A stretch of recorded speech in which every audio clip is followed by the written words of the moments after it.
Hi, this is Brendan Kane, and I'm truly honored that you've decided to take some time with me today to dive into this masterclass.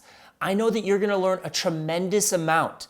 Today, we're going to cover the secret that Netflix, Amazon, and Tesla use to generate billions of dollars in revenue, and how some influencers have taken the same secret to generate tens of millions of followers and generate billions of views online every year. Yes, that's billions of views. We're also going to dive in on how you can apply this to stand out in any crowded market, no matter what industry you're in, and also how you can grab attention in less than 3 seconds. And then finally, how you can take all of these learnings to fuel your brand, your product, your service, so that you can maximize your growth potential, especially in today's economic climate. So let's dive in. Today, we live in a world where there is over 60 billion messages sent out on digital platforms each day. You've got to find a way to stand out with all of that noise. And because of all of this, because of the 60 billion messages that are sent on digital platforms each day, we find ourselves living in a micro-attention world. I would say we live in a 3-second micro-attention world. And in order to survive, you must develop a strong hook point to stand out. Have you ever noticed that certain companies generate billions of dollars in revenue while many struggle to survive past the first year? Now, there's one thing that separates the successful ones from the people that fail to just even get started and get off the ground. And that is a hook point. So hook points have been used to generate billions of views online by the likes of Princier, Jay Shetty, BuzzFeed, and even our internal creative team. It generates billions in dollars of revenue. As I mentioned starting out, the likes of Netflix, Tesla, and Amazon use hook points to scale to incredible heights. Major podcasts even use this. One of my favorite podcasts is Joe Rogan. He's done a tremendous job using hook points to scale to be one of the top podcasts in the world. I've personally saved one client, Yahoo, over $31 million in traffic acquisition costs leveraging hook points. Hook points have been used to sell millions and millions of copies of books. Tim Ferriss, The 4-Hour Workweek, Mark Manson's The Subtle Art of Not Giving a Fuck, both using hook points to sell millions and millions of copies of books. It's also been used in presidential elections to get certain candidates elected the President of the United States. And it's also been used to generate millions of social followers for brands, products, services, and influencers. So let's dive into what we're actually going to cover today. So first, we're going to define what a hook point is, because I know you're probably curious as I keep referencing this term hook point. So we're going to first start out by defining what this hook point is. And second, why does it matter? And why does it matter specifically to your business? And then finally, how you can create a hook point, and then how to develop one quickly. So let's first start with what a hook point is. At its simplest form, a hook point equals grabbing attention. Now, I am not talking about clickbait here. This is not a masterclass in clickbait. We are talking about a hook point, something that's going to grab attention in the right way, in an authentic way, that's going to provide value to the audience that you're looking to acquire. Now, the process of developing a hook point is simple, but it's not necessarily easy. And we'll get a little bit into the process a little bit later on in this masterclass. So let's dive in further about what a hook point is not. As I mentioned, it is not clickbait. We are not in the business of clickbait. I'm not going to be teaching you how to generate clickbait because there's really no value in it over the long term for your brand, your product, or your service. It's not a tagline. It's not a mission statement. It is not your purpose or your why, and it's not your branding materials. We'll dive a little bit further on in the masterclass in each of these elements. So what exactly is a hook point? As I mentioned, it's something that grabs your attention. And a hook point can be created in the form of text, insight, a concept or an idea, a format, a personality, performance, product or service, or a combination of some or all of these elements. So let's actually dive in and review some examples. And these examples will include advertising, social content, personal brands, podcasts, products, and services. So let's first start with text as a hook point and show you some examples there. So this is a text advertisement, and I love this one. I think it's so brilliantly done. It's for the car company Corvette, and it simply says, they don't write songs about Volvos. Just beautifully done. It captures your attention and brings you in wanting to learn more. Here's another hilarious one. I don't know if you guys have seen this. I found this on the internet, and I thought it was absolutely brilliant, by AirAsia, where they take a funny pun on words to grab your attention, make you laugh. And as we all know with billboards, most of the time you're just driving by or walking by and you pay no attention. But this one will make you stop, and not just make you stop, but take photos of it and share it with friends, share it on social media. That's how I found it. This is another great one by the taxi service of New York City. If you hate waiting, raise your hand. So these are all examples of text being used as hook points. So now let's dive into insight and how insight can be used as a hook point. So this is a YouTube channel that we use all the time internally as a reference, Dr. Mike. He has done an amazing job on building a social brand. As you can see, he's generated over 460 million views on YouTube. Now, what makes him so successful? He is just another doctor. Is he a brilliant doctor? Yes, but there's so many brilliant doctors all across the world. So what he did is he leveraged hook points in the fact that he took his insight and then he matched it with a strong headline for a general audience. So if you see the two screenshots here on screen, these are two of his top performing videos. The one has 21 million views, the other has 20 million views. Tremendous success. The first one's Real Doctor Reacts to Grey's Anatomy. The second one, Real Doctor Reacts to The Good Doctor. So what he's doing that's so brilliant is that he is taking his insight and he's packaging it in a generalistic form, meaning he's taking his insight and packaging it with something that most people know. Most people, I'm not gonna say most people, but a lot of people have watched the show Grey's Anatomy, or if they haven't even watched it, they know of it. Same thing with the new show, The Good Doctor. He's attaching his insight to these popular shows. And that's what allows him to stand out, because even if you don't know who Dr. Mike is, you want to see how a real doctor would react to these shows. So if Dr. Mike's insight was not good, this wouldn't work. So that's where we're cutting off clickbait in this concept of hook point, because we're not just getting people to click. His insight actually has to be good.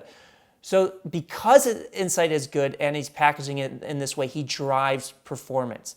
Now, without packaging this, if Dr. Mike was just talking about any general topic out there, it wouldn't have the same impact that he's having here. So now let's dive into concept as a hook point and dive into an example. Now, this is a brilliant example. This is another YouTube channel that I'm a huge fan of and we use as a reference point with our private clients.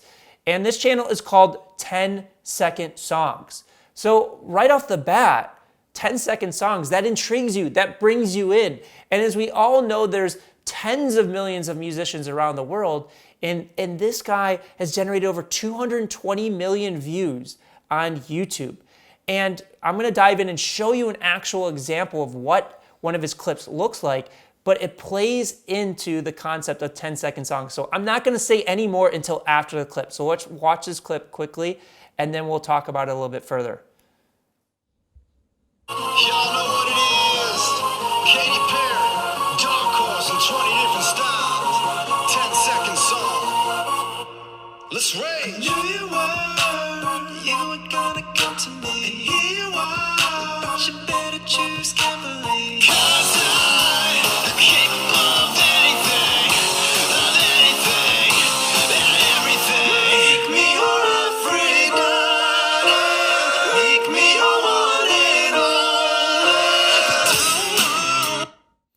So as you can see, what he does is he takes a song and every 10 seconds he sings it in a different personality, taking famous personalities such as Michael Jackson, Nirvana, Katy Perry, and he just redoes the song and switches every 10 seconds. So this concept is so engaging. It makes him stand out above every other musician in the marketplace and gets you to pay attention. And this is what has propelled him to massive success online. So let's dive in further. Let's look at format as a hook point and look at some examples.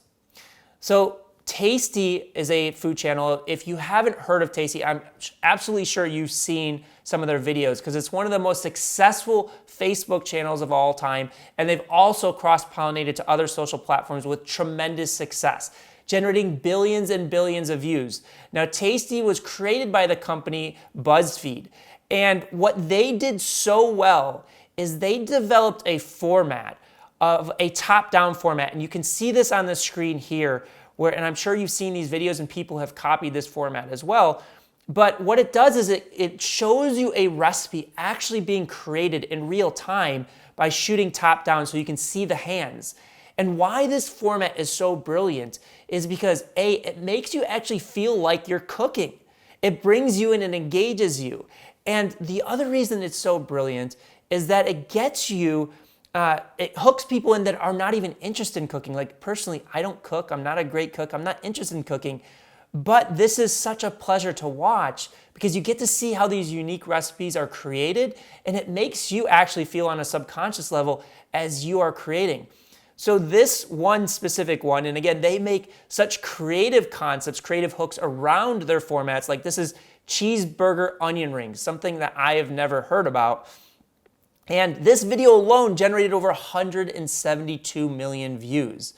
So this format is really strong and has propelled Tasty to tremendous success. So now let's dive into personality as a hook point. It's one of my favorite ones. So let's look at this example. So as you can see on the screen, we've got 3 different examples, and each of these are content on YouTube talking about the exact same thing. So what they're talking about is the movie Tropic Thunder that starred Robert Downey Jr., which is a comedy movie. And if you haven't seen it, I definitely recommend checking it out. But in the movie, Robert Downey Jr. plays an actor, and he plays an actor wearing blackface. So what this is showing here is each of these channels, the Joe Rogan podcast, Breakfast Power Club, and Entertainment Tonight Canada are all talking about the same thing. Could Robert Downey Jr. and the movie Tropic Thunder be made in today's climate, in today's culture? And you'll see that there's a huge difference between views in each of these. So the Joe Rogan clip generated over 16 million views. The Breakfast Club Power 105.1 FM generated 424,000 views, and Entertainment Tonight Canada generated 168,000 views. Why such a big difference? Each one is talking about the exact same thing. Well, the big difference is the personality. Because on the Joe Rogan podcast, not only do you have Joe Rogan, which is a huge personality, but it's Jamie Foxx that is talking about this. And as we all know, we've seen in Jamie Foxx, he has a tremendous personality. So that personality of both of them combined is causing this to completely annihilate the other 2 clips and outperform them. So now let's dive into performance as a hook point and show an example of that. So Prince Ye, who wrote the foreword for my first book, 1 Million Followers, is one of the top, if not the top, inspirational, motivational content creators on the planet. He has generated billions and billions of views and has over 10 million followers around the world. Now, what separates Prince Ye from everybody else? It's his performance.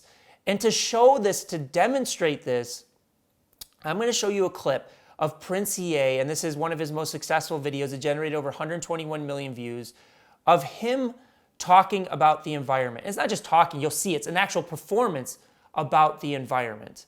And with this, we've been exposed to millions of videos and articles about the environment, and most of them don't take off because typically it's not the most enticing an exciting topic. Is it an important topic? Absolutely. But most people just don't package it in such a way that brings us in that would generate over 100 million views. So let's take a look. And when you watch this video, focus on the performance and what he's saying compared to everything else that you've seen around the environment and sustainability in that subject matter. Dear future generations, I think I speak for the rest of us when I say, sorry. Sorry we left you with our mess of a planet. Sorry that we were too caught up in our own doings to do something. Sorry we listened to people who made excuses to do nothing. I hope you forgive us. We just didn't realize how special the earth was. Like a marriage gone wrong, we didn't know what we had until it was gone. For example, I'm guessing you probably know it as the Amazon desert, right? Well, believe it or not, it was once called the Amazon rainforest, and there were billions of trees there, all of them gorgeous, and... Oh, you don't know much about trees, do you? So such an eloquent and beautifully put message. And again, it's his performance that is carrying it. And this is the main reason that he's had tremendous success. So now let's dive into image as a hook point. Now this is one of my favorite accounts online. If you're not following, go check out Kirby Jenner on Instagram. And he is just absolutely brilliant. And he does one thing, but he does this thing amazingly well, and you'll see on the screen, what he does is he just photoshops himself into Kendall Jenner photos. Now, it may just seem like a stupid gimmick, but he actually takes the time. If you look at this image, it's hilarious, but it actually looks like he's really there. He takes a tremendous amount of time and effort to pull this off. And this is what hooks people in, is this image hook point that grabs people's attention to the tune of him generating over 1 million followers. This post alone has over 200,000 likes, and it also has led to his own show on Jeffrey Katzenberg's network, Quibi. So it turned it into an actual TV show for him because he created this effective hook to really stand out and show his brilliance as a comedian. So now let's look at product as a hook point, because I know a lot of you out there, you have products that you're looking to sell or scale. So as I'm sure everybody is aware, the Cybertruck was released by Tesla and Elon Musk, and it was to a tremendous amount of press. And why? If you haven't seen the Cybertruck, let's dive in and watch this video, and then we'll break down why we think that this is such a strong hook point. So I present to you the Cybertruck.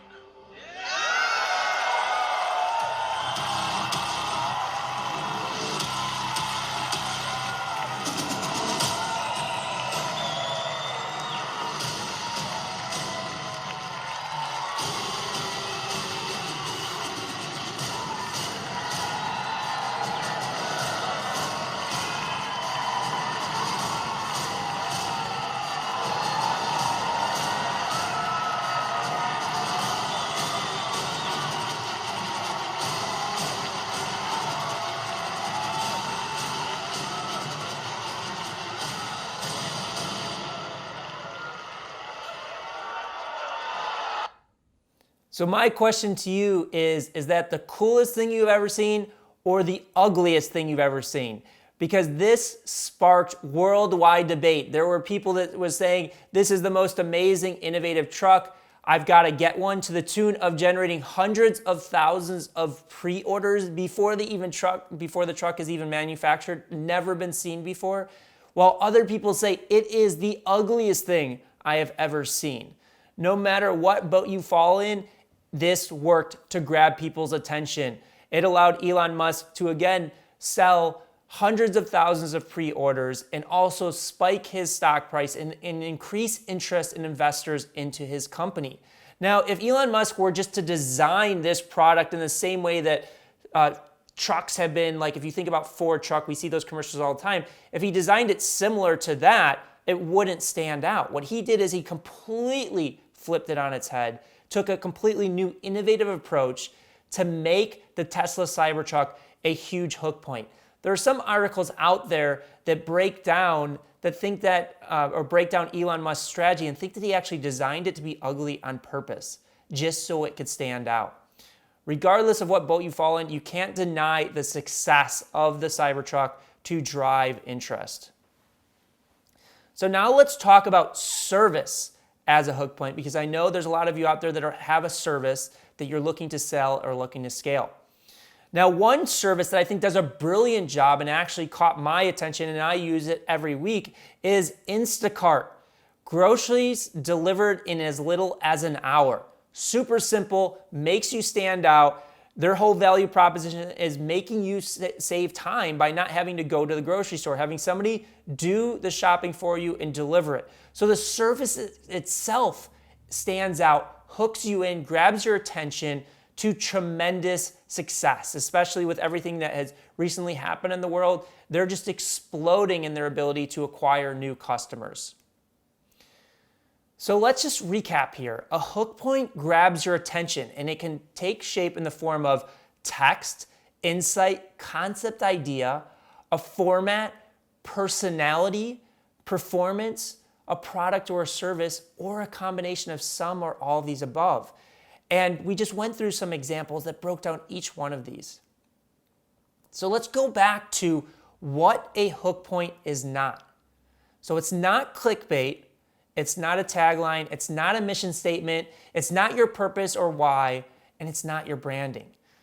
So let's dive into a specific example of this through Nike, because we all know Nike. Their tagline, we all know it's just do it.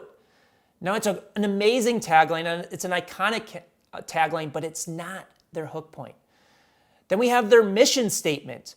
Our mission is what drives us to do everything possible to expand human potential.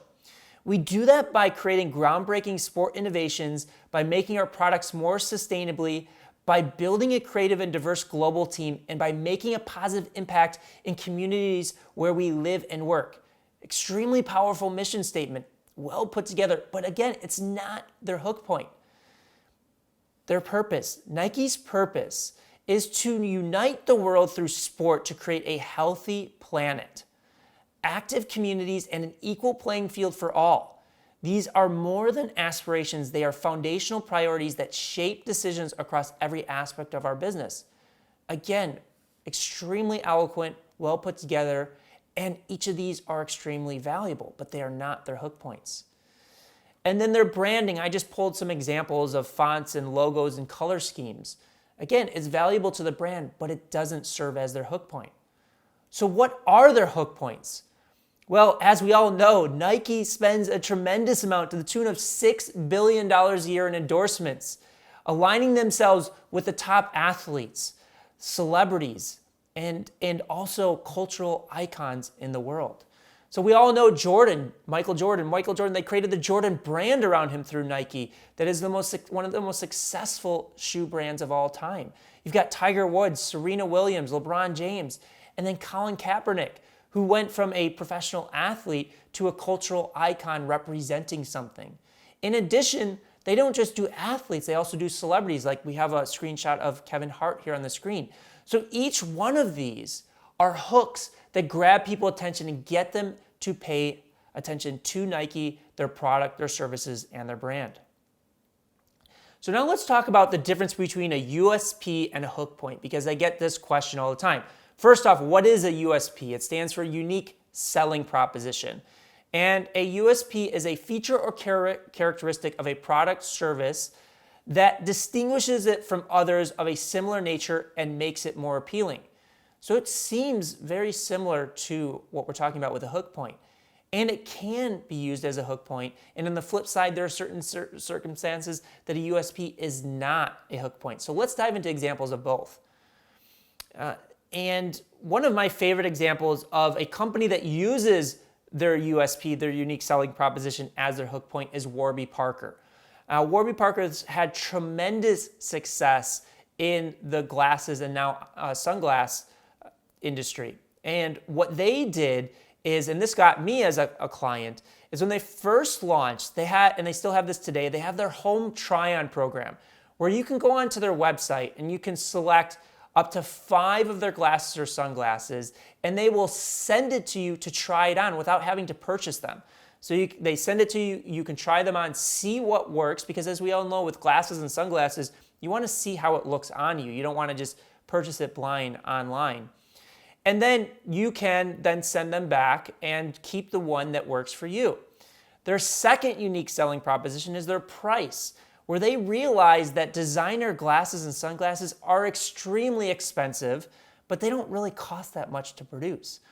So what they did is they lowered the price to give the savings back to the customer. So where the average retailer was charging $300 or more for a luxury pair of glasses, they were charging $95. So again, in both the home try-on and their pricing, it's their unique selling proposition that also serves as a hook to bring people into the business.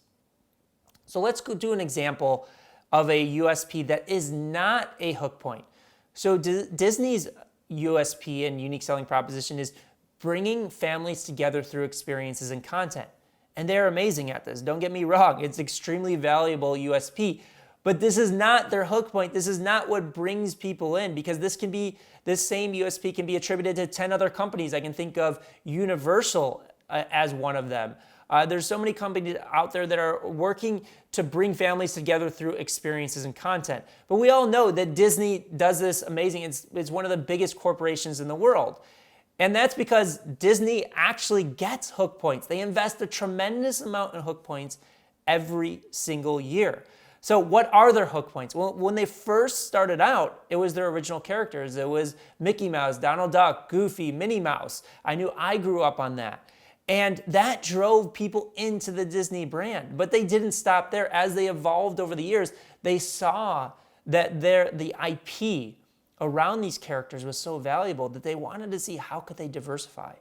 How could they go even further? So that's why they spent a tremendous amount of money investing in the acquisitions of Marvel, Pixar, Star Wars, because each one of those are tremendous hooks that now bring people into the Disney brand. So the same way that Nike leverages these athletes to drive people, they are leveraging these characters in this intellectual property.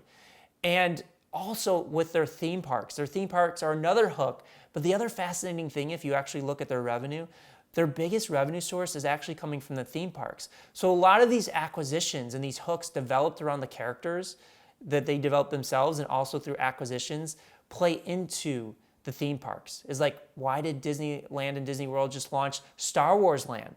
Because it hooks people in. People want to experience Star Wars, the characters, the stories, to get people more enveloped. Now, in all these situations, I know we're talking about huge corporations, huge brands, but I promise this is going to apply to you. And just take this all in and see how the bigger players are doing it, because that's how we're going to evolve your brand, your product, or service.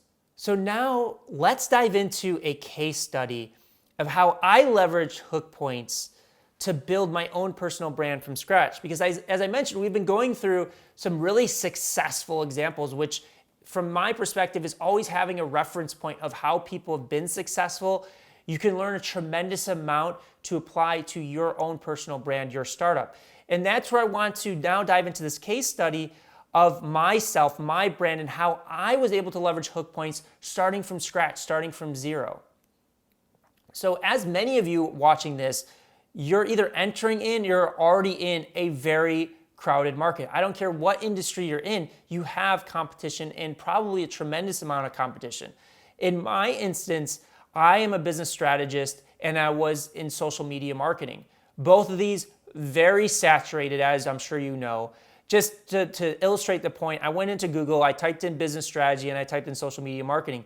For business strategy, over 3.5 billion Google results come up. For social media marketing, 6.5 billion results show up. So needless to say, very crowded market. I had to find a way to stand out and overcome all of the noise.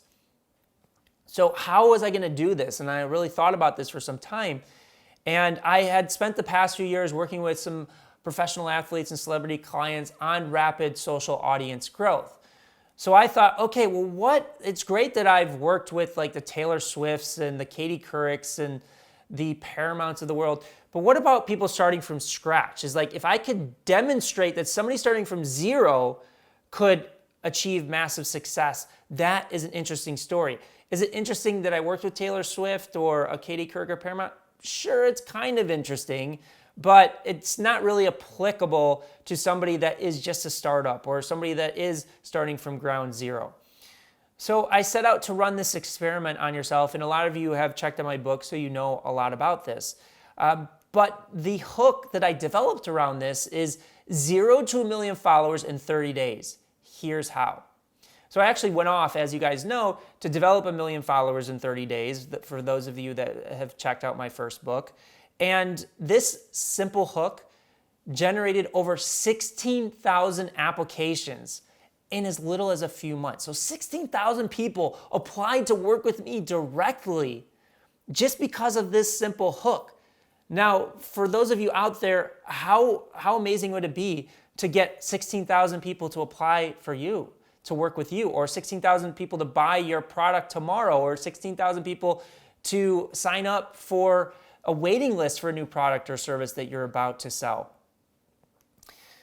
And this hook point didn't just lead to 16,000 applications, but it also allowed me to close a literary agent that led to a publishing deal to the tune of selling over 50,000 copies worldwide. And we're selling more and more copies every single day.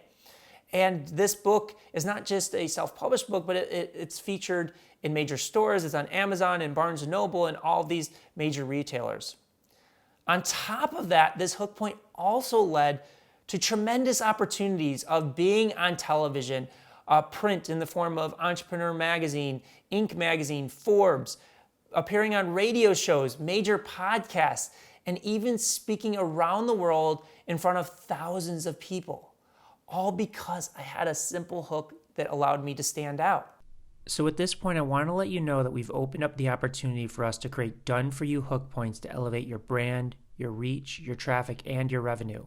If you'd like to know how we can work together, click the button below, complete a simple application, and we'll see if we're a match to work together.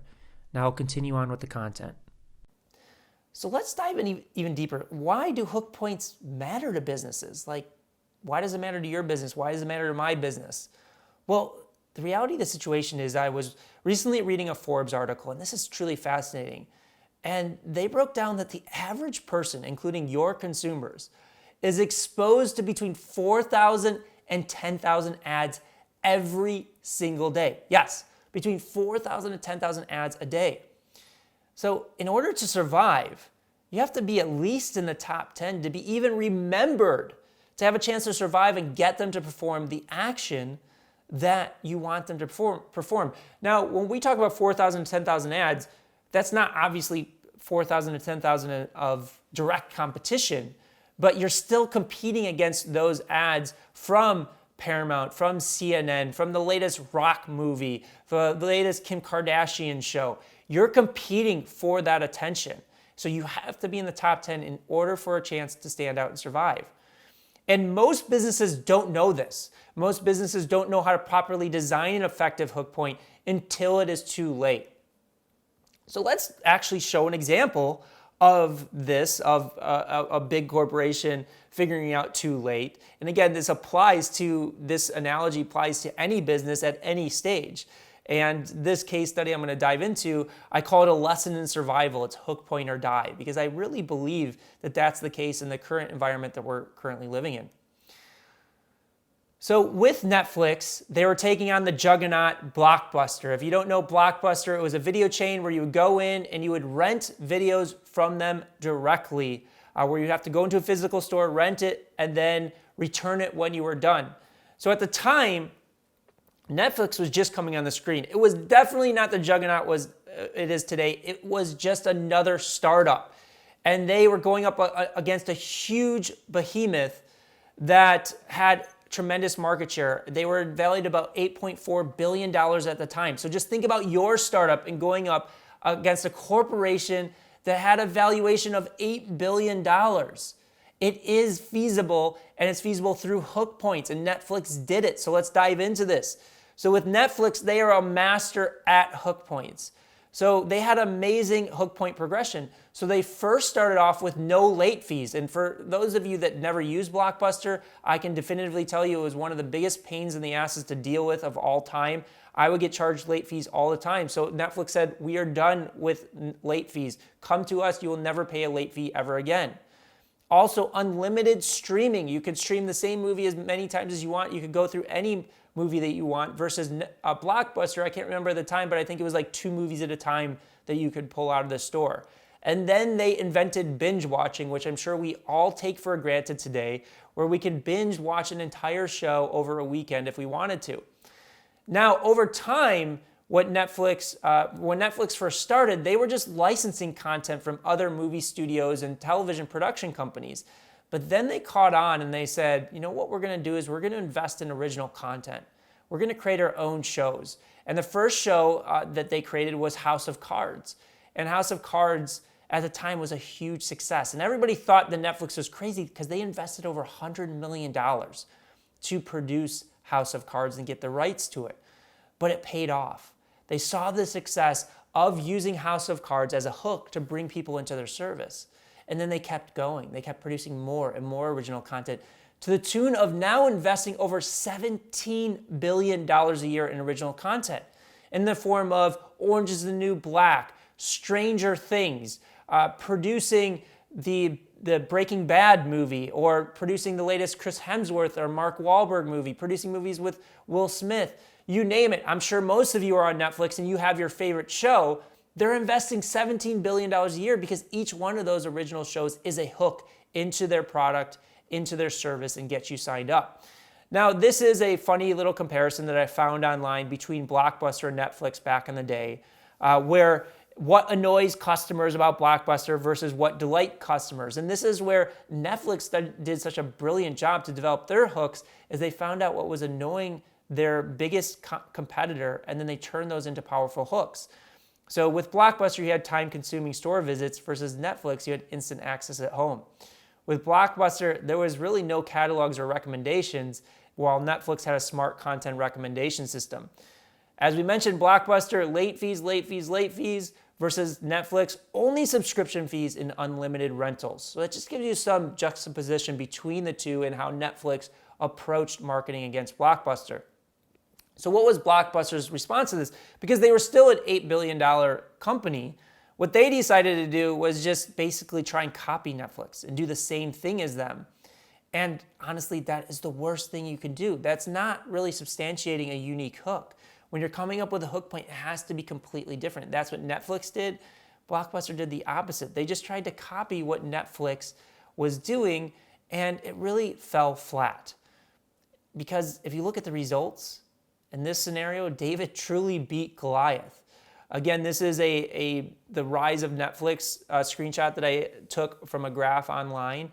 And you see back in like 1994, 95 that Netflix was valued at $8.4 billion, and then Netflix was founded in 1997. By 2000, they were valued at $50 million, and Blockbuster actually had the opportunity to acquire them and passed on it.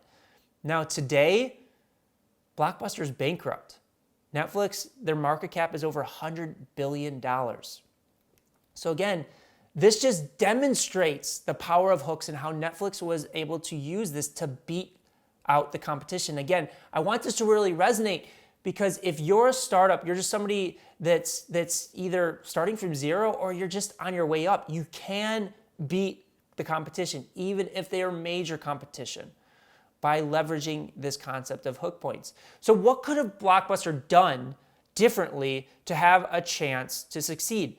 Well, original content would probably be my recommendation. I mean, that's what Netflix did, and that's where HBO has had tremendous success. Like, if you look at HBO, like Sopranos and Game of Thrones are their two biggest hooks of all time that bring people in. Westworld is another big one for them right now that really drove valuation and success. And now you can see everyone is jumping on this bandwagon of what Netflix has been able to do in the form of Disney Plus, Amazon Prime, Hulu, DirecTV. They're all going after original content because they see that original content as hooks that come in. And we saw this earlier in the examples with Prince EA with his original content and 10-second songs of bringing people in through that. So if I was Blockbuster, that would be the direction that I would have taken. Now let's talk about Amazon. We all know of Amazon. I use it all the time.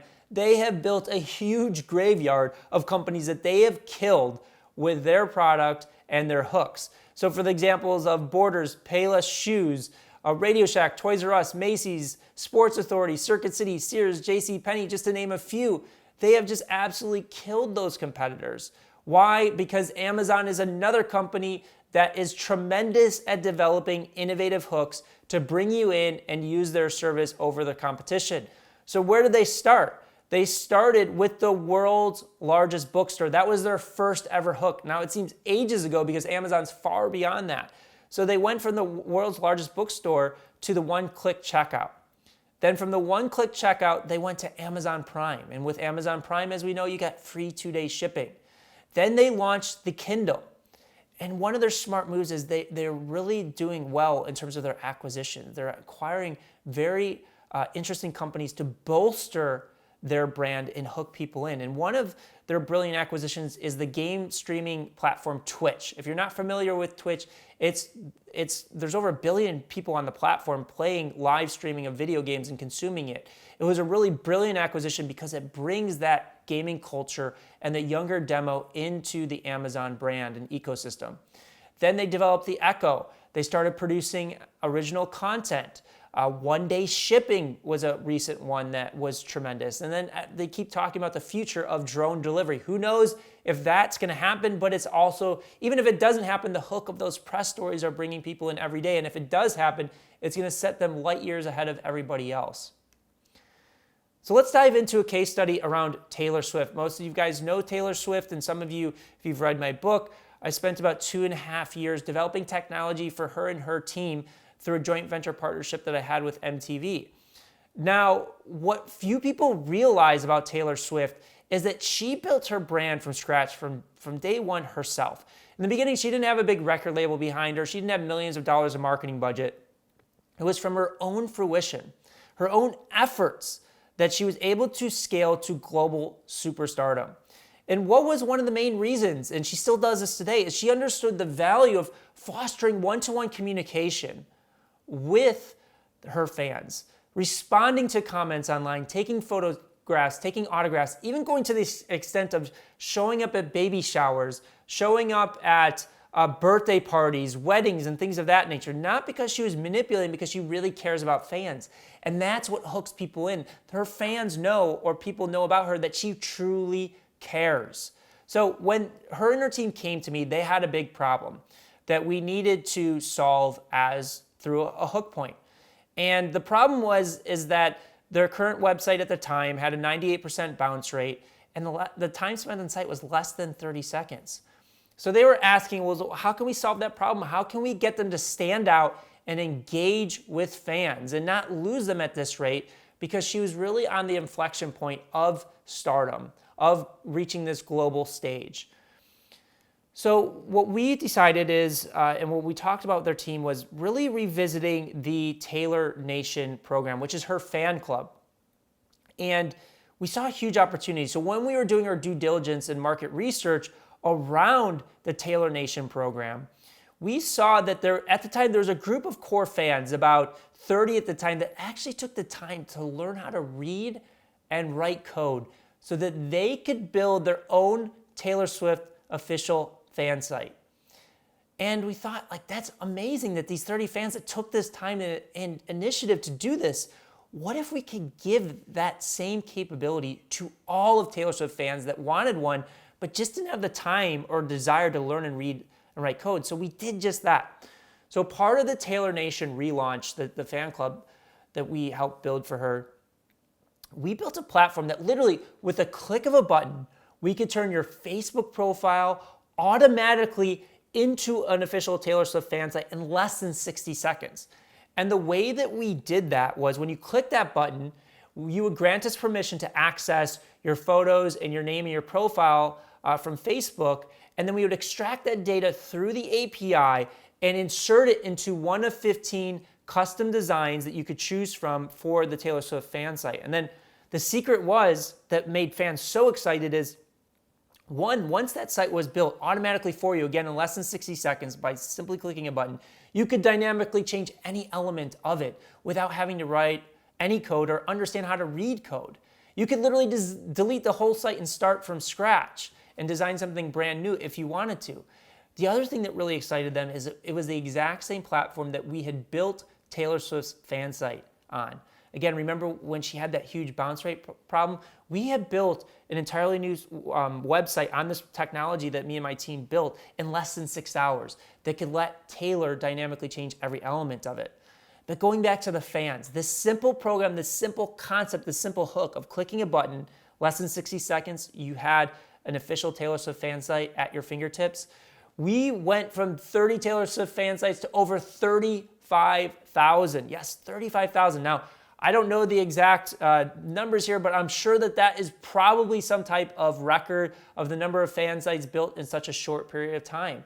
And again, this simple concept, this simple hook generated this result of going from 30 Taylor Swift fan sites to over 35,000.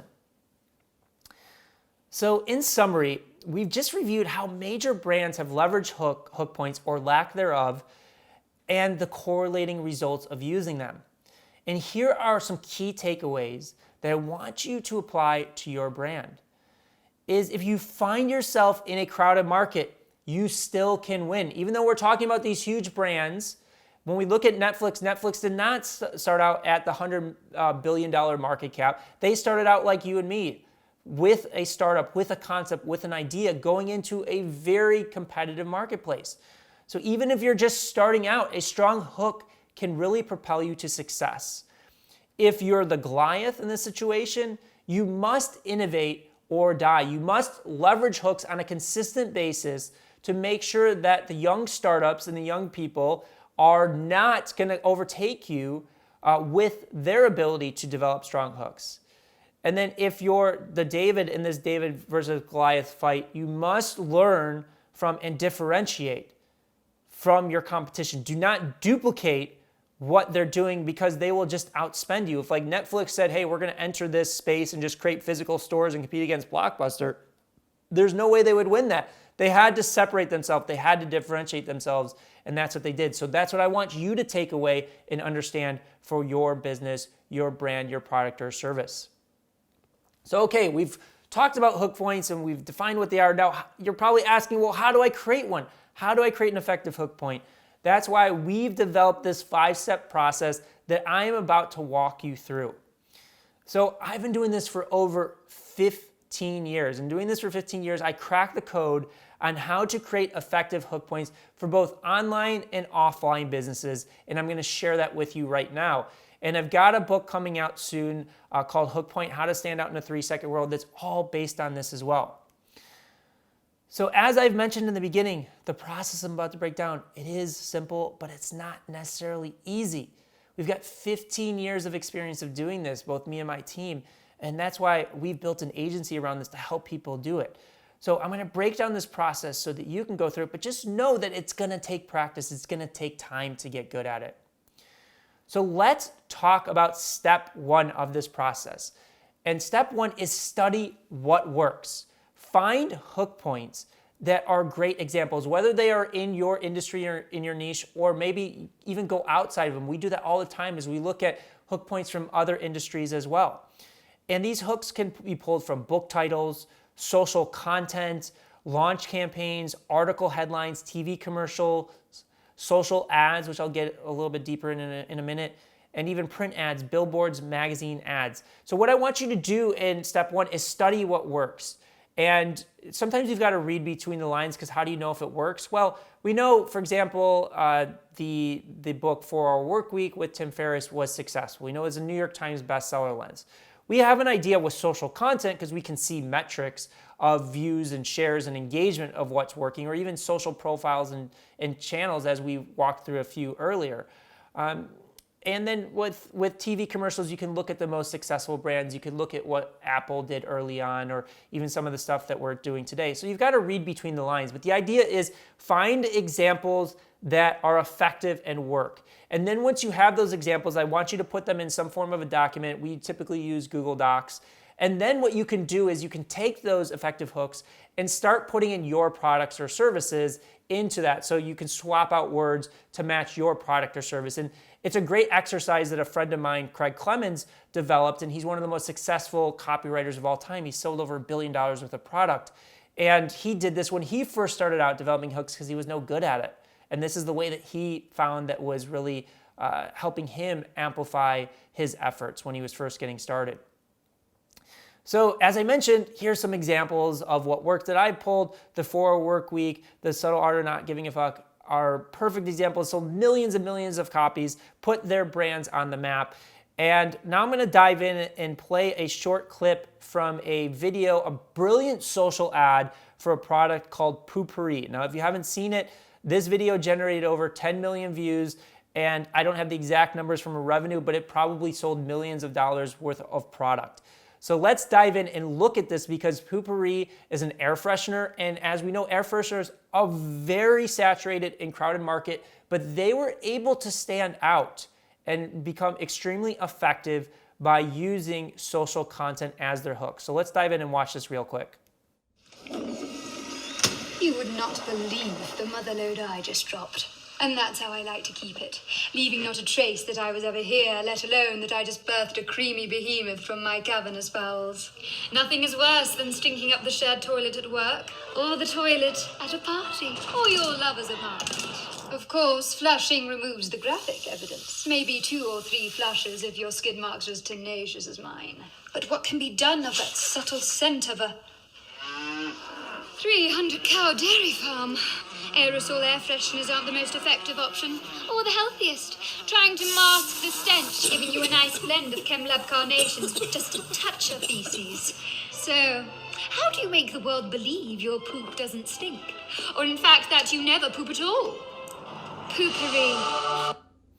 So I don't know about you, but there's very few ads that are expressed this way, especially for air fresheners. Air fresheners, when you think about it, are very stale, very boring, but they took a completely different spin on it and allowed them to go from a startup to a multi-million-dollar best-selling product.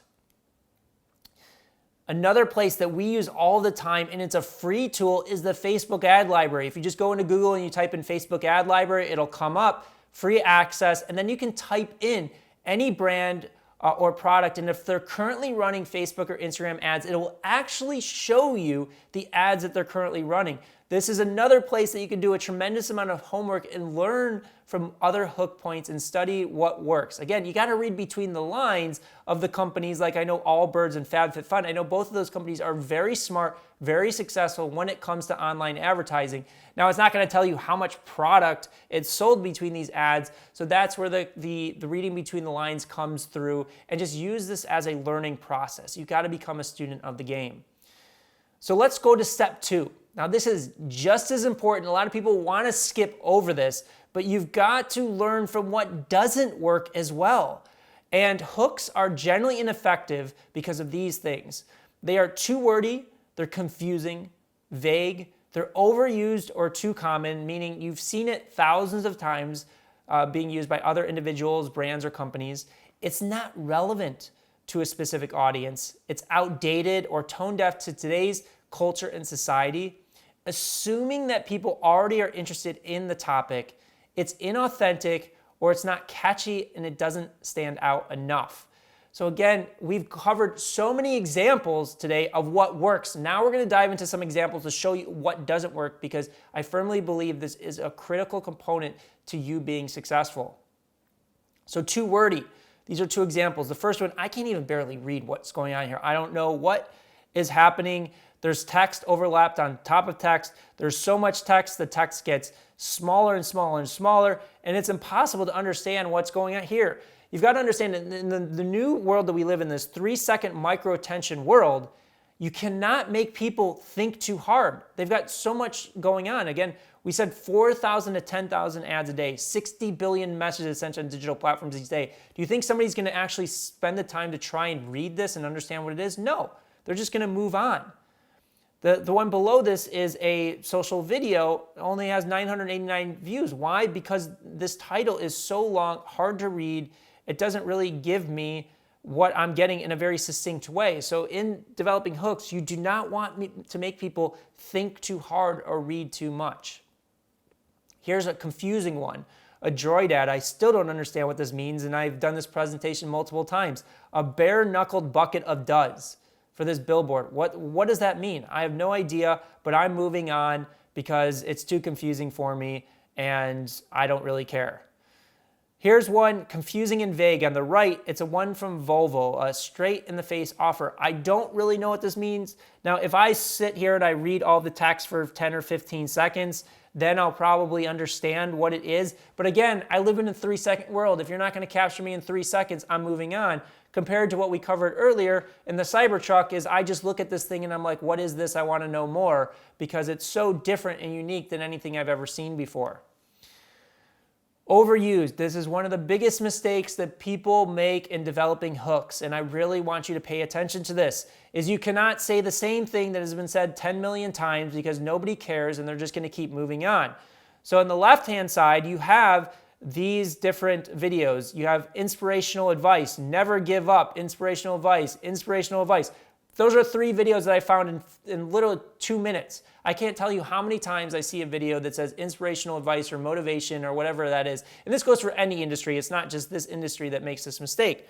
And just to prove the point of how to develop or the value and power of an effective hook is I took the same video, and you'll see the same video on the upper left-hand corner with the young kid on the right-hand corner. So there's a channel on Facebook that took it and used the title and the hook, Inspirational Advice, You Can Do Anything. Seen it a million different times. On the right side, you have BuzzFeed, which repackaged it with a strong hook that says, Little Boy Gives Mom Inspirational Life Advice, which is different. It's unique. You really rarely hear of a little boy giving a mom inspirational advice. And because of that difference, because of that hook and that positioning, that exact same video without any modification generated 3,000 views on one channel and 409,000 views on another channel. So now let's dive in and just watch this clip because I think it's fun and it's cute. Off of that guy that he said he couldn't fly a helicopter in Jumanji. Just because, Mom, No, this he is not a could movie. do it. If he could do it, This isn't a movie. he believed in himself. And you can too. Oh man, you gonna put it on me like that? You can do anything that you want. You can get singing lessons, get a better job, make more money. You could be even like rich. You could live in the White House someday. You could be president. Me? Do what you want to do. It's not about it's not up to other people. It's true. It's up to you. That's true. I love you. So again, a beautiful clip, inspirational, cute, and funny, just by leveraging a hook. In one channel, 3,000 views compared to 409,000 views. So let's move on. Not being relevant, another huge mistake companies make. Now, World Economic Forum is one of my favorite social channels. One, because they're having a positive impact in the world, but two, they are actually really good at producing social content, which is sometimes hard to believe because they're taking a subject matter, and we've covered this with Prince Ye, that's typically stale and not entertaining, but it's obviously very important to the future of the planet and the human race. But they've created a format that does work. Now, does that mean that they hit it out of the gate every time? No. And this is where I wanted to show an example of one video that underperformed significantly versus one of their most successful videos, and it all comes down to the hook. So the video on the left, you'll see it's a video about this app lets you buy meals that would otherwise be thrown away. How is this relevant to most people? I mean, most people have no interest in buying meals that were going to be thrown away. So that video generated 23,000 views versus the video on the right, want to be a great parent, let your children be bored. A tremendous hook. It doesn't just hook in parents, it hooks in people that aren't parents. I'm not a parent today, and this hooks me, and I want to see what this is all about, regardless of the fact that I don't have children. And that video generated over 58 million views. So just because the one on the left is just not relevant, it absolutely killed the performance. So here's another one, assuming people are already interested. So I pulled this billboard from Nebraska, and I want to say I have nothing against Nebraska. I've never been to Nebraska, but that's the point of this exercise right here, is this is not bringing me in. This is not going to cause me to visit Nebraska. Now, are there things in Nebraska that would probably intrigue me and get me to visit? Absolutely. But they chose to create this billboard that says, like Stonehenge, but a newer model. I don't really understand what that means. I can see the visualization of that, but I don't know, am I going to see cars that look like Stonehenge in Nebraska? Is that supposed to pull me in? It's a little confusing to me as well. So again, this is assuming that I already have some interest in Nebraska, which I don't. Could I have interest? Absolutely, but I need a stronger hook to bring me in and show me what I'm missing or what I can experience by going there. Another big mistake is inauthenticity, is you have to be authentic to your voice.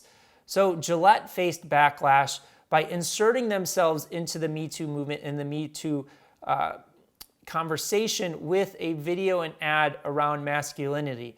Now, this is not to say that their head wasn't in the right place and they weren't trying to have a positive impact, but they need to know their brand. And Gillette, up until this point, is a company that's really based on just selling men's razors and the quality of the men's razors, which is nothing wrong with that. But you can't just all of a sudden just turn into a social justice company or inserting yourself into these cultural conversations when you've never done that before. You have to ease your way into it. Now, this same type of ad may have worked for a company like Nike because Nike is in those types of conversations. Now, they probably would have done it in their own voice and their own brand, but Nike's not afraid. So when you look at like the Colin Kaepernick example, it worked extremely well for Nike because it was authentic to who they were as a brand, what their purpose is, the types of conversations that they've had in the past. So be very careful with this. Don't just try and be opportunistic with a situation if your brand voice has never gone there before. Another big one is not catchy and doesn't stand out enough. So this one, when I first look at it, I would just pass this on the street if it was a billboard or an image or even like a social ad. It doesn't really bring me in, and thus I'm going to skip over it.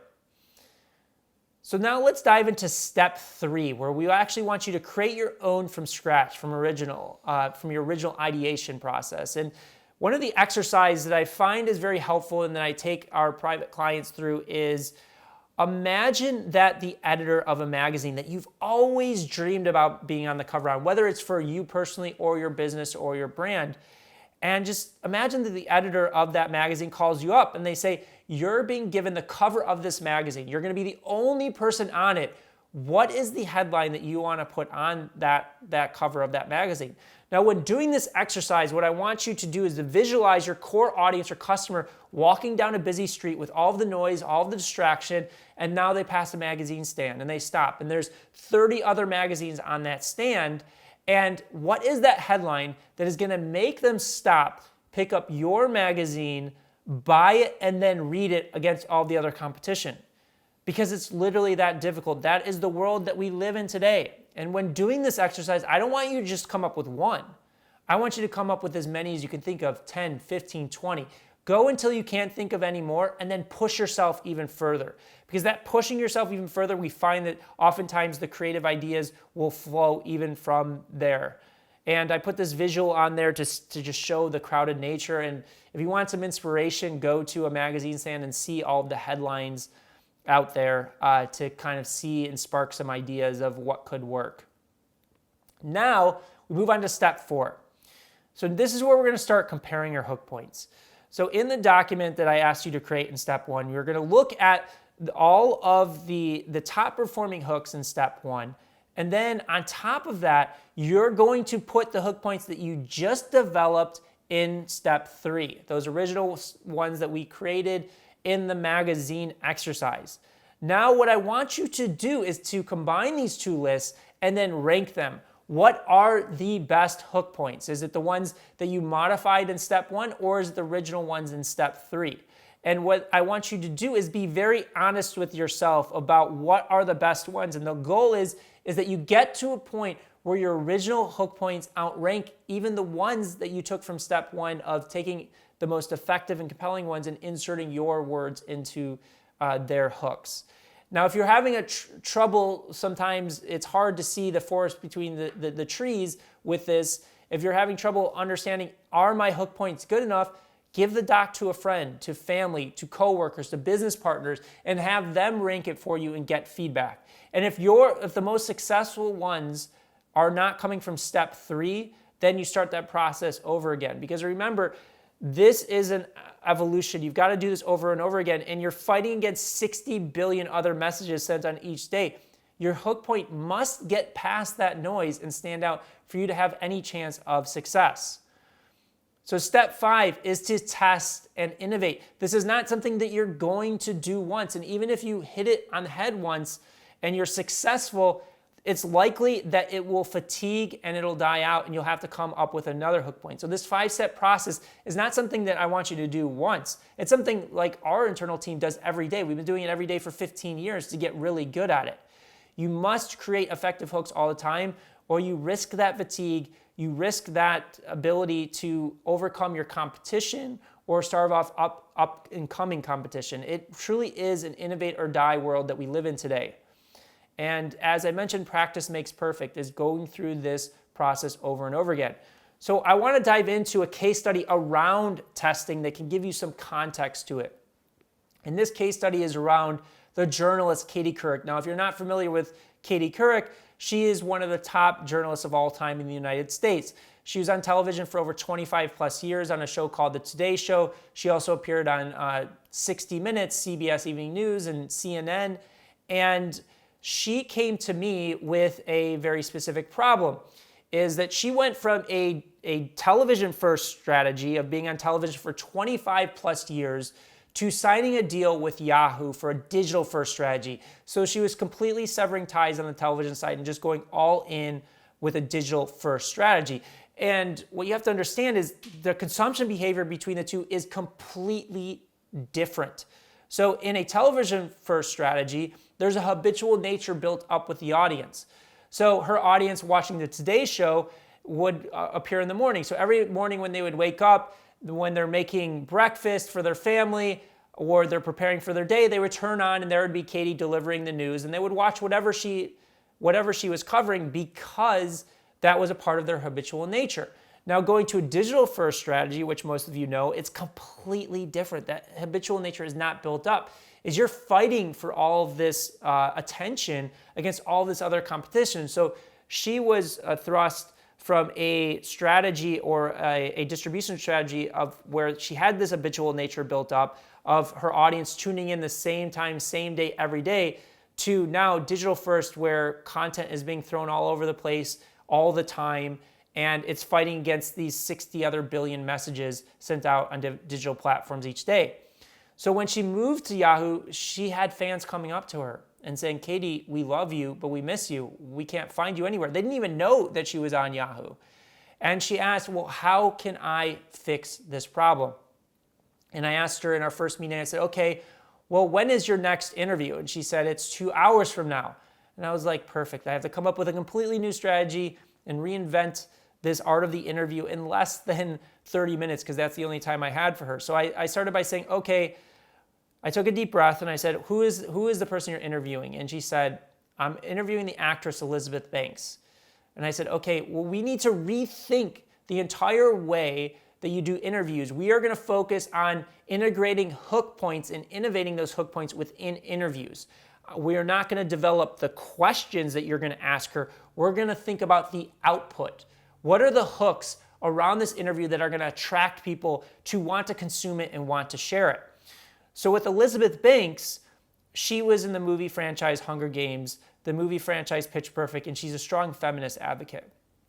So I worked with Katie in that time period for this specific interview to develop hooks for each of these audiences. So we developed hooks that we felt would be interesting to Hunger Games fans, hooks that would be interesting to Pitch Perfect fans, and hooks that would be interesting to feminist advocates, that they would want to dive in and consume that content, engage with that content, and really share it with everybody that they knew. So what we did is we created these hooks. She went off and shot the interview with those hooks, delivered the final output, which was about a 30-minute interview. And then when I went back is I started cutting out those hooks from the interview.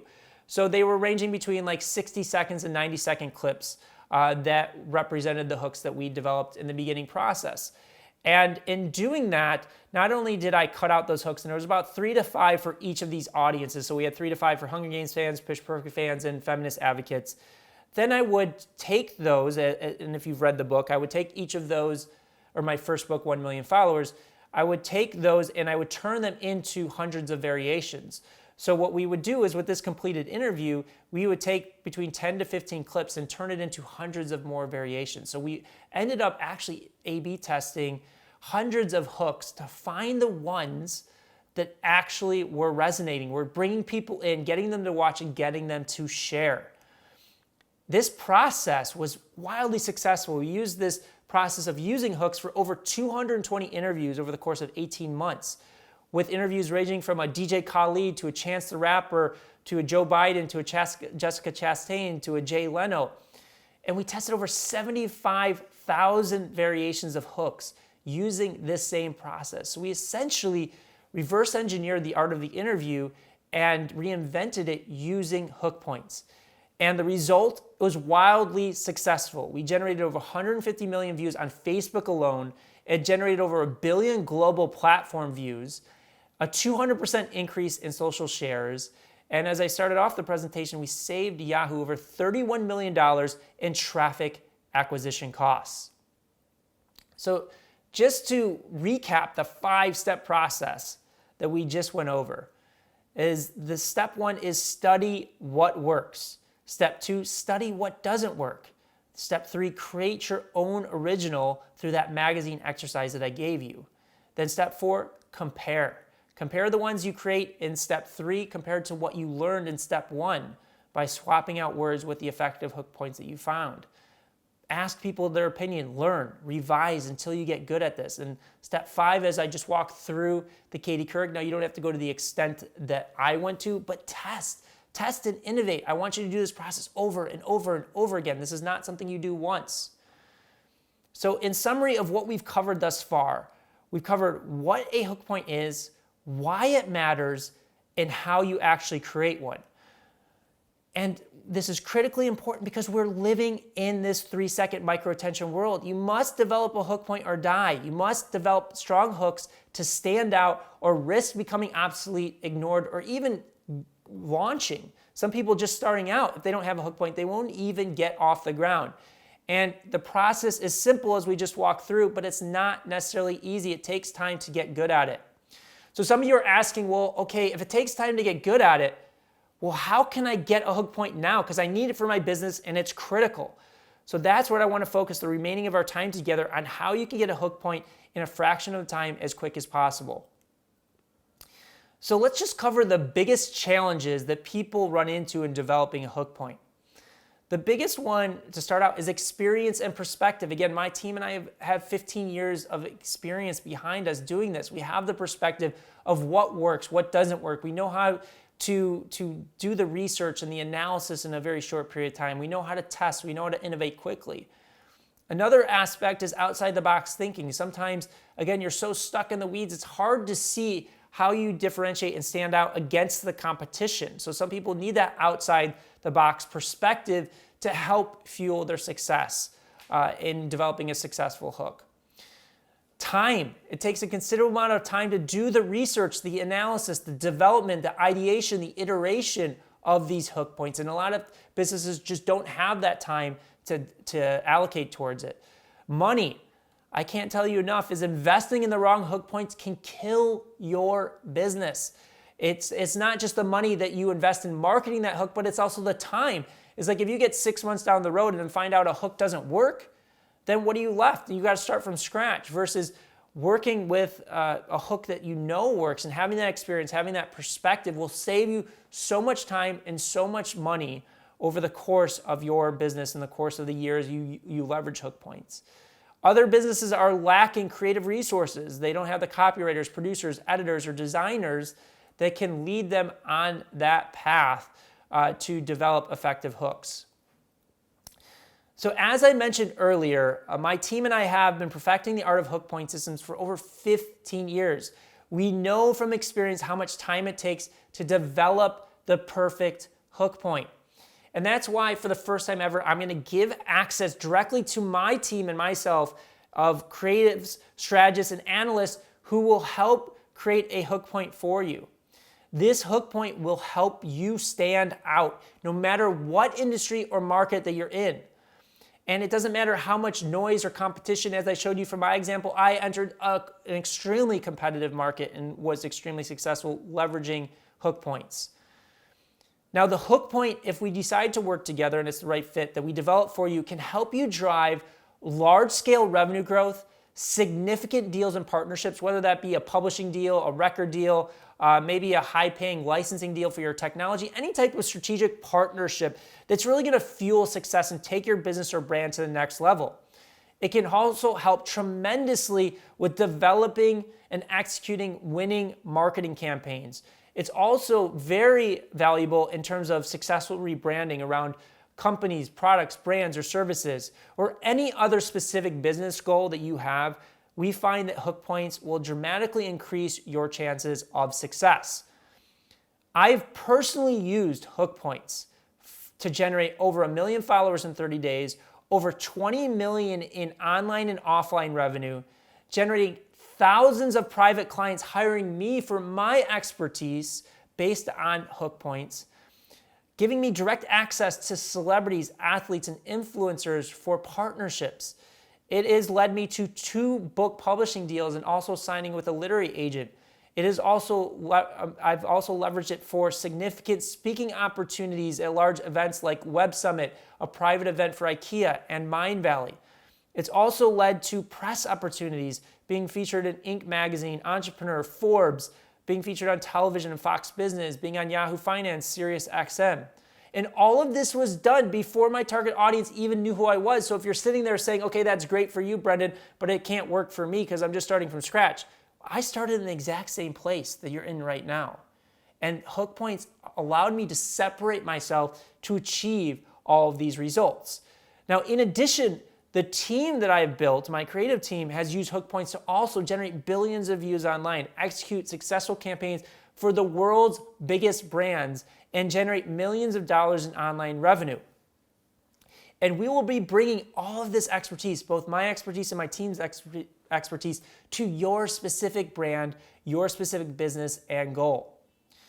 Now, I will say that the investment for us to create a done-for-you hook point is significant. However, the return on investment is massive, and that's really the most important thing. Will it pay off for your business, your brand, your product, or your service? So if you really, truly want to drive more exposure, generating whatever it's followers, leads, sales, along with predictable cash flow and revenue opportunities, plus have a bigger impact on the world, then you're in the right place. And because you've invested so much time with me today, and I truly do appreciate it and I'm honored, it's time for me to invest in you. I'm going to offer you the opportunity for a complimentary strategy session with one of my top business strategists, where we will help you identify exactly where you're at today. What are your current challenges, roadblocks, and obstacles, and how we can help you overcome them. And we'll help you figure out the exact next steps that you need to take in order to get the results that you're currently looking for. We'll help you create a plan to achieve this in the shortest time period possible. So whatever it is, we're going to help you resolve this problem. So if you're willing to listen, and you're willing to listen to my business strategist, and if you're truly committed to making a bigger impact and more revenue in your business, and again, we only want people like this is a 10 out of 10 for them. Like this is something that they are dead set on doing. Then I'm offering this complimentary strategy session, which is valued at $250. Now you have to apply for it. It's not like we're going to jump on the phone with every person, but if you click the link below and apply and fill out just some information, we will get you on the right track We'll help you set up your mindset, your skills to achieve the goals that you have, the business goals that you want to achieve this year and for many years to come. Now, because this is very time intensive and because I'm offering this for no cost, the spots are limited. So I recommend clicking below and filling out the application right away to answer a few questions to determine if and how we can help you specifically. So I really want to get started. So let's get started helping you create your next level business so that you can leverage income and have the biggest impact possible this year. So go ahead and apply for the strategy session by clicking the link below. And if you're sitting there wondering, well, who will benefit most from our done-for-you hook point consulting?